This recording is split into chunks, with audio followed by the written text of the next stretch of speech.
Sports injuries are plaguing high school athletes, activities, and competitions. High school football coach Sam Horrell is enthusiastic about injury prevention within not only the football program, but also all other sports teams. Injury prevention is so important to coaches and teams because obviously the individuals that you have that have earned those starting spots or upperclassmen in those positions that are being key role players on your team, you want them to stay healthy. The longer, the better the healthy you are, the better the team you're going to be. So anything you can do meaning prehab, within our exercise, strength, and conditioning program is going to help those individuals stay healthy, stay out in the field, recover faster. If they do get injuries, they're more apt to recover faster to get back out there on the field.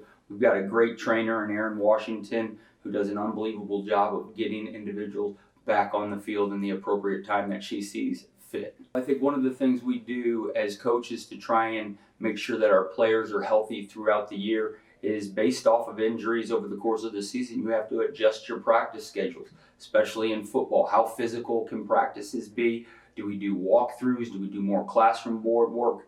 We're very conscious of it within our football program, and Coach Vaughn does a great job of managing that and letting us assistant coaches know, hey, this is how we're going to practice because we have this many guys out. Or you know what, hey, everybody's healthy. We need to pick it up this day. But we adjust our practices based on the health of our individuals that we have. The tempo, the speed, the physicality, and all that type of stuff is reviewed every week on Saturdays within our coaching staff on how we're going to practice the following week. Eric Scherfenberg is the district strength and conditioning coordinator, head volleyball coach, and is a published author in the Journal of Exercise Physiology. Incorporating injury prevention exercises and stretches into the workouts for his student athletes is one of his missions in the weight room. The weightlifting program is geared towards developing people as a total athlete, building on the foundation of strength for explosive power with our hang clean and upper body with our bench press and squat for the foundation of our lower body. But then all those help drive the agility. So our belief is that we do these things in the weight room, build a foundation, and then it can transfer to the field, court, pool, mat, whatever the case may be. And that's one of the things that we try to do in between sets is making sure that we're working on our flexibility, make sure that we're working on our mobility, so that way we do not injure ourselves. Some of the things we do are an ACL warm-up prevention. In between squat sets, we're working on rotator cuff. So we do a lot in prehabilitation, so hopefully that'll help limit the amount of injuries that we get. Kind of along the same things when I was just mentioning with the rotator cuff, I've worked with Erin, our athletic trainer, and just making sure that we're doing everything we can to help protect the athlete and just working on our core strength and other areas so that our global muscles don't always take over, that we're prepared for anything that the athletics might throw at us in the game.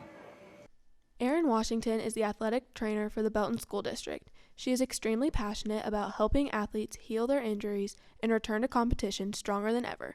Mrs. Washington discusses the most common injuries seen with high school athletes. Ankle sprains, jammed fingers and thumbs, very common. Depends on the sport. So upper extremity for volleyball, knees and ankles for football a lot.